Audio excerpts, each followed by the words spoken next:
I want everyone to know about her and what she dealt with being a female comedian when she was a female comedian and going into those rooms when there were no women there, going into those rooms dressing up like she made comedy, elegant. Even though she was talking trash out of her mouth, she was elegant about it. She knocked open so many doors so that the rest of us were able to walk through, and we have, and will continue to.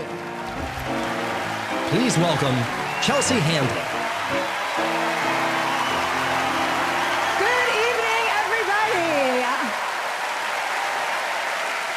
My name is Chelsea Handler, and I am here to celebrate Joan Rivers because she was a mother groundbreaker. When you're a woman doing stand-up and you start to become successful, you're often compared to Joan Rivers. And I can say, in my case, that is a very accurate assessment. We do have a lot in common.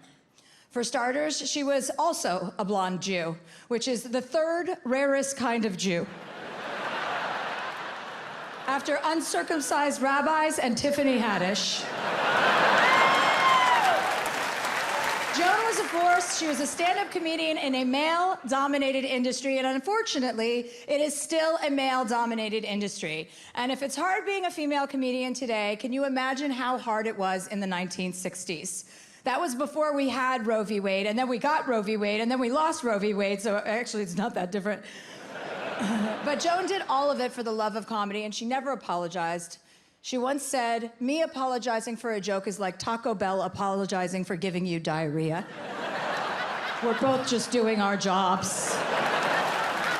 She was the first woman to talk to audiences the way that women actually talk to each other. We weren't allowed to tell jokes about sex or religion or our bodies, and Joan wasn't allowed to either, but she did so anyway. She was quick, she was smart, she was self-deprecating. She once said, "I have no sex appeal. My gynecologist examines me by telephone."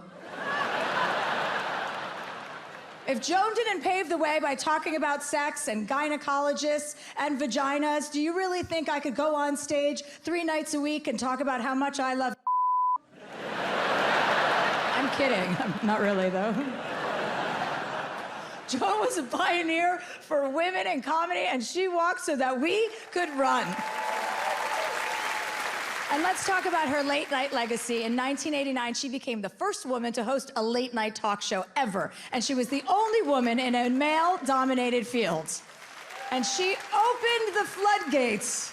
Boy, did she ever. It went so well that the second woman to host the late-night talk show was hired just 18 short years later.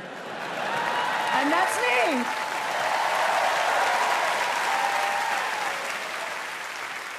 And Joan, like all female trailblazers, made it easier for all of us. But when she was starting on her journey in comedy, there was nobody to make it easier for her. Do you know how hard it was for Joan to get a spot doing stand-up on The Tonight Show with Johnny Carson? The kind of spot that could literally change your life and career in an instant. Even though she was well known as a joke writer, the booker told her no over and over and over again until she got a recommendation from peekaboo, guess who? Bill Cosby. Because it doesn't matter if you're a woman advocating for yourself, you need someone to vouch for you, someone trustworthy. Like Bill Cosby. Joan gave us license to be bold and to be brave. She showed us how to work hard, how to succeed, how to fail, how to pick ourselves back up, work hard, succeed, and fail all over again. And I think Joan said it best in this card we found from her filing cabinet. All is fair in love and comedy, and I feel the same way as most guys when they see Chelsea Handler naked. No hard feelings.